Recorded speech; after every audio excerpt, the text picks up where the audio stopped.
Hello ನಮಸ್ಕಾರ. ಇವತ್ತು ನಮ್ಮ ಮನೇಲಿ ದೇವ್ರು ಮಾಡ್ತಾ ಇದ್ದೀವಿ. ನಮ್ಮ ಹಳ್ಳಿಲಿ ಇದನ್ನ ದಯ್ಯ ಅಂತ ಕರೀತಾರೆ. 4 ವರ್ಷಕ್ಕೊಂದ್ಸತಿ ಇದನ್ನ ಮಾಡ್ತೀವಿ ನಾವು. ಹಂದಿನ ದೇವರಿಗೆ ಕಡ್ದ್ಬಿಟ್ಟು ಎಡೆ ಇಕ್ತೀವಿ. ಹಂದಿ ಎಲ್ಲ ಕಡ್ದಾದ್ಮೇಲೆ ಕ್ಲೀನ್ ಮಾಡ್ತಾ ಇದ್ದಾರೆ. ಕ್ಲೀನ್ ಮಾಡೋಕ್ಕೆ ಅಂತಾನೆ ಇಬ್ಬರನ್ನ ಕರೆಸಿದ್ರು. ಹಂದಿನ ಫುಲ್ ಕ್ಲೀನ್ ಮಾಡಿ ಕಟ್ ಮಾಡಿ ಕೊಟ್ಟೋದ್ರು. ನಿಮ್ಮೂರಲ್ಲೂ ದಯ್ಯ ದೇವರು ಮಾಡ್ತೀರಾ? ಕಮೆಂಟ್ ಮಾಡಿ.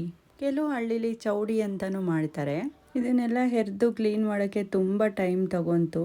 ನಮ್ಮಪ್ಪ ಹೇಳ್ತಿದ್ರು ಹೆಣ್ಣು ದೇವರಿಗೆ ಚೌಡಿ ಅಂತಾರೆ, ಗಂಡು ದೇವರಿಗೆ ದಯ್ಯ ಅಂತಾರೆ ಅಂತ. ನನ್ನ ಹಸ್ಬೆಂಡ್ ಮನೇಲಿ ದಯ್ಯ ಮಾಡಿದ್ದು. ಹಾಗೆ ನಮ್ಮ ಅಪ್ಪನ ಊರಲ್ಲೂ ಮಾಡ್ತಾರೆ ಚೌಡಿ ಅಂತ.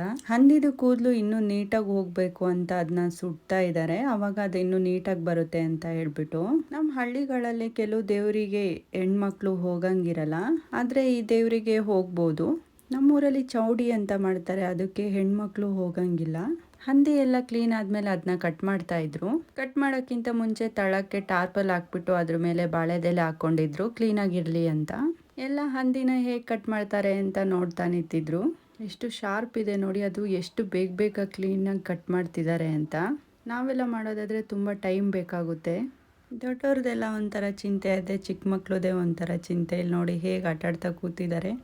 ಏನು ಮಾಡ್ತಿದ್ಯಾ ಅಂತ ಕೇಳಿದರೆ ವೆಯ್ಟ್ ಚೆಕ್ ಮಾಡ್ತಿದ್ದೀನಿ ಅಂತಿದ್ದೆ ನಮ್ಮ ಪಾಪ. ಇವರು ದೊಡ್ಡ ಪೀಸಾಗಿ ಕಟ್ ಮಾಡಿಕೊಡ್ತಿದ್ರು ಇವರಿಗೆ ಹೆಲ್ಪ್ ಆಗಲಿ ಅಂದ್ಬಿಟ್ಟು.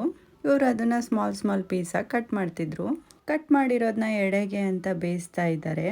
ಇದೆಲ್ಲ ಬೇಯಿಸಾಗೋ ಅಷ್ಟೊತ್ತಿಗೆ ನಾವು ಮನೇಲಿ ಮಾಡ್ಕೊಳಕ್ಕೆ ಅಂತ ಎಲ್ಲ ತರಕಾರಿ ಹೆಚ್ಕೊತಾ ಇದ್ವಿ. ಫಂಕ್ಷನಲ್ಲಿ ಎಲ್ಲ ಸೇರಿ ಅಡುಗೆ ಮಾಡಿದರೆ ಬೇಗ ಆಗುತ್ತೆ. ನನ್ನ ಹಸ್ಬೆಂಡ್ ಅಂತೂ ತುಂಬ ತರಕಾರಿ ಹೆಚ್ಕೊಟ್ಟಿದ್ರು. ನಾನು ಲಾಸ್ಟಿಗೆ ಸೌತೆಕಾಯಿ ಒಂದೇ ಹೆಚ್ಚಿದ್ದು. ಅಜ್ಜಿಯರು ನನ್ನ ನಾದಿನಿ ಎಲ್ಲ ಸೇರಿಕೊಂಡು ಎಲ್ಲ ಕೆಲಸ ಬೇಗ ಮಾಡಿ ಮುಗಿಸಿದ್ರು. ಇದೆಲ್ಲ ಮಾಡಿ ಮುಗಿಸೋ ಅಷ್ಟೊತ್ತಿಗೆ ಅಮ್ಮ ಕಡ್ಬಿಗೆ ನೀರಿಟ್ಟಿತ್ತು. ನೀರೆಲ್ಲ ಕುದ್ಮೇಲೆ ಕಡ್ಬಿನ ತರಿ ಹಾಕ್ಬಿಟ್ಟು ಅಳಿಸಿ ರೌಂಡಿಗೆ ಕಡ್ಬು ಕಟ್ತಾ ಇದ್ದಾರೆ. ಆಂಟಿ ಕೇಳ್ತಾ ಇದ್ರು ಏನು ವಿಡಿಯೋ ಮಾಡ್ಕೊತಾ ಇದೀಯಾ ಅಂತ. ಎಲ್ಲ ಕೆಲಸ ಮುಗ್ದಿತ್ತು, ಹಾಗಾಗಿ ಹೊರಗಡೆ ಸುಮ್ಮನೆ ಕೂತಿದ್ವಿ. ಇದು ನೋಡಿ, ಇದು ಹಂದಿ ಹಾರ್ಟು. ಇದನ್ನ ಕೆಂಡದಲ್ಲಿ ಸುಟ್ಟಿರ್ತಾರೆ. ಎಡೆಗೆ ಇಕ್ಕಕ್ಕೆ ಫೋರ್ಕು, ರೈಸು, ಕಡುಬು ಎಲ್ಲ ರೆಡಿ ಆಗಿತ್ತು. ದಯ್ಯಂಗೆ ಎಡೆನ ಸಂಜೆ ಟೈಮ್ ಮಾತ್ರ ಇಕ್ಕೋದಂತೆ. 2 ಎಡೆ ಇಕ್ಕಿದ್ರು ದೇವರಿಗೆಲ್ಲ ಎಡೆ ಇಕ್ಬೇಕಾದ್ರೆ ತುಂಬ ಇಕ್ತಾರೆ, ಸ್ವಲ್ಪ ಇಕ್ಕಲ್ಲ. ಎಲ್ಲರೂ ಪೂಜೆ ನೋಡ್ತಾ ನಿಂತಿದ್ವಿ. ಇದನ್ನು 4 ಇಯರ್ಸಿಗೆ ಒಂದ್ಸತಿ ಮಾಡೋದ್ರಿಂದ ನನ್ನ ಮದುವೆ ಆದಾಗಿಂದ ಇದು ಫಸ್ಟ್ ಟೈಮು. ಹಾಗಾಗಿ ನನಗೂ ಗೊತ್ತಿರಲಿಲ್ಲ ಹೇಗೆ ಮಾಡ್ತಾರೆ ಅಂತ. ಧೂಪ ಹಾಕೋಕ್ಕೆ ಅಂತ ಕೆಂಡ ತಗೊಬಂದರು. ಹಾಗೇನೆ ಹಂದಿದು ಫುಲ್ ಮಾಂಸ ಎಲ್ಲ ತಂದುಬಿಟ್ಟು ಧೂಪ ಹಾಕ್ಬೇಕಂತೆ. ಹಾಗಾಗಿ ಎಲ್ಲ ಮಾಂಸನೂ ಮನೆಯಿಂದ ತಂದರು. ಎಲ್ಲ ಇಕ್ಕಿ ಆದಮೇಲೆ ಅಪ್ಪಾಜಿ ಧೂಪ ಹಾಕ್ತಾ ಇದ್ದಾರೆ ಎಡೆಗೆನೆ. ನಮ್ಮ ಫ್ಯಾಮಿಲಿ ಹಿರಿಯರೆಲ್ಲ ಧೂಪ ಹಾಕ್ತಾ ಇದ್ರು.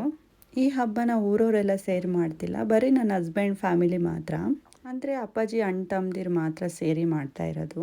ನೆಕ್ಸ್ಟು ನನ್ನ ಹಸ್ಬೆಂಡು ಧೂಪ ಹಾಕೋಕ್ಕೆ ನಿಂತಿದ್ರು. ಎಲ್ಲರೂ ಈ ಥರ ಬಾಯಿ ಕಟ್ಕೊಂಡೇ ಧೂಪ ಹಾಕ್ಬೇಕಂತೆ. ಉಗ್ಳು ಏನು ಆರಬಾರ್ದು ಅಂತ ಇರಬೇಕು. ನಿಮಗೇನಾದರೂ ಗೊತ್ತಿದ್ರೆ ಕಮೆಂಟ್ ಮಾಡಿ.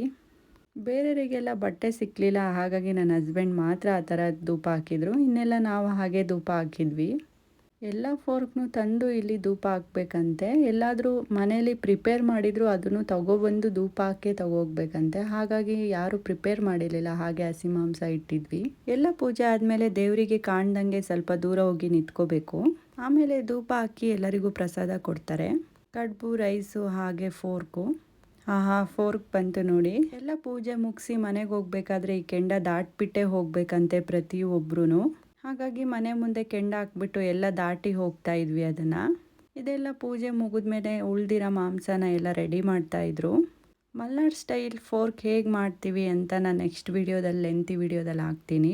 ಕಸಿನ್ಸ್ ಎಲ್ಲ ಇದ್ದಿದ್ದರಿಂದ ನೈಟ್ ಫೈರ್ ಕ್ಯಾಂಪ್ ಹಾಕಿದ್ವಿ. ಕಸಿನ್ಸ್ ಎಲ್ಲ ಜೊತೆ ಇದ್ದರೆ ಜಾಲಿ ಅಲ್ವಾ. ನೀವು ಫಂಕ್ಷನ್ಸಲ್ಲೆಲ್ಲ ಹೀಗೆ ಮಾಡ್ತೀರಾ ಕಸಿನ್ಸು? ಕಮೆಂಟ್ ಮಾಡಿ.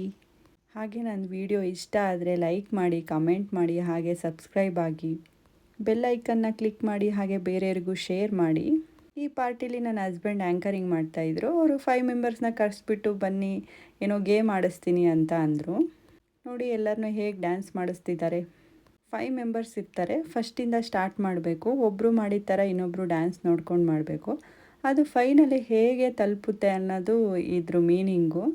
ನೋಡೋಕ್ಕೆ ಫನ್ನಿ ಅನಿಸಿದ್ರು ತಿಳ್ಕೊಳೋ ಅಂಥ ಟಾಪಿಕ್ಕು. ಫೈನಲಿ ನನ್ನ ಹಸ್ಬೆಂಡ್ ಅದನ್ನ ಹೇಗೆ ಅಂತ ಎಕ್ಸ್ಪ್ಲೇನ್ ಮಾಡಿದಾಗ ತುಂಬ ಇಷ್ಟ ಆಯಿತು. ಒಂದು ವಿಷಯನ ನಾವು ಒಬ್ಬರಿಂದ ಒಬ್ಬರಿಗೆ ಹೇಳಬೇಕಾದ್ರೆ ಅದು ಫೈನಲಿ ಯಾವ ಸ್ಟೇಜಿಗೆ ಹೋಗುತ್ತೆ ಅಂತ ಇದ್ರ ಮೀನಿಂಗು. ನಿಜ ಅಲ್ವಾ? ನಾವು ಒಬ್ಬರಿಂದ ಒಬ್ರಿಗೆ ವಿಷಯ ಹೋಗ್ಬೇಕಾದ್ರೂ ಬೇರೆನೇ ರೂಪ ತಗೊಳುತ್ತೆ. ಹಾಗಾಗಿ ನಾವು ಬೇರೆ ಯಾರಾದರೂ ಏನಾದರೂ ಬಂದು ಹೇಳಿದರೆ ನಾವು ಅದನ್ನು ಕೇಳಬಾರ್ದು. ಹ್ಞೂ ಅಂತ ಹೇಳ್ಬಿಟ್ಟು ಅಲ್ಲಿಗೆ ಸುಮ್ಮನೆ ಆಗಬೇಕು. ಗೇಮ್ ಆಡ್ತಿದ್ದವ್ರು ಕೇಳ್ತಿದ್ರು, ಏನು ಸ್ಟೆಪ್ ಮಾಡಿದ್ದು ನೀನು ಅಂತ. ಹಾಗಾಗಿ ಮತ್ತೆ ತೋರಿಸ್ತಿದ್ದಾರೆ ಅವರು. ಇದೆಲ್ಲ ಆದಮೇಲೆ ನಾವು ಟ್ರೂತ್ ಆ್ಯಂಡ್ ಡೇರ್ ಆಡಿದ್ವಿ ಗೇಮ್ಸ್ನ. ಇದಂತೂ ಫುಲ್ ಮಸ್ತಾಗಿತ್ತು. ಒಬ್ಬರಿಗೆ ಟ್ರೂತ್ ಬಂದಿತ್ತು, ಹಾಗಾಗಿ ಅವ್ರ ಅಪ್ಪನ ಕೇಳ್ತಾ ಇದ್ದಾರೆ ಏನಾದರೂ ಕ್ವಶನ್ ಕೇಳಿ ಅಂತ. ಅದನ್ನೇ ಫನ್ನಿ ಮಾಡ್ಕೊಂಡೆಲ್ಲ ನೆಗಾಡ್ತಾ ಇದ್ರು. ಪಾರ್ಟಿ ಎಲ್ಲ ಮುಗಿಯೋತ್ತಿಗೆ 11:30 ಆಗಿತ್ತು. ಆದರೂ ನಮ್ಮ ಅಜ್ಜ ಅಜ್ಜಿ ಎಲ್ಲರೂ ಕೂತಿದ್ರು. ಅವ್ರದ್ದು ಕಪಲ್ ಡ್ಯಾನ್ಸ್ ಇತ್ತು. ಅವ್ರದ್ದಾದ್ಮೇಲೆ ನಮ್ಮ ಚಿಕ್ಕ ಮಾವ ಚಿಕ್ಕತ್ತೆ ಮಾಡಿದ್ರು. ತುಂಬ ಚೆನ್ನಾಗಿತ್ತು ಇದಂತೂ. ಫಂಕ್ಷನ್ಗಳಲ್ಲಿ ಫ್ಯಾಮಿಲಿಯವರು ಎಲ್ಲರೂ ಈ ಥರ ಎಂಜಾಯ್ ಮಾಡಿದರೆ ತುಂಬ ಚೆನ್ನಾಗಿರುತ್ತೆ ನೋಡೋರಿಗೂ ಕೂಡ. ಇವರೆಲ್ಲ ನಮಗೆ ಇನ್ಸ್ಪಿರೇಷನ್ನು.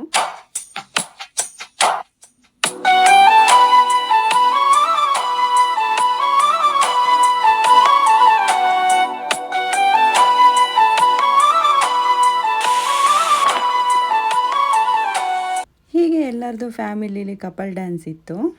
ಬೆಂಕಿ ಸ್ವಲ್ಪ ಕಮ್ಮಿ ಆಗಿತ್ತು ಅಂತ ಮತ್ತೆ ಎಲ್ಲ ಫಸ್ಟಿಂದ ಕಚ್ಚಿದ್ರು ಬೆಂಕಿನ.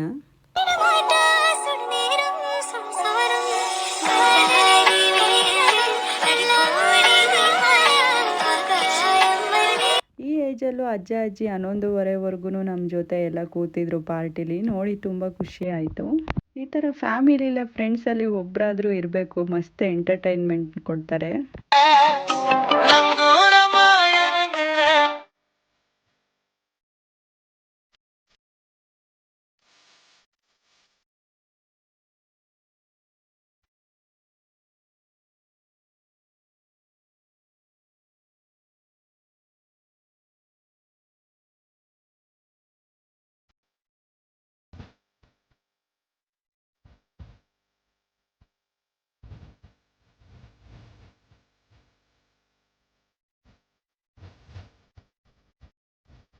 ನೆಕ್ಸ್ಟ್ ವಿಡಿಯೋದಲ್ಲಿ ಸಿಗ್ತೀನಿ. ಬಾಯ್.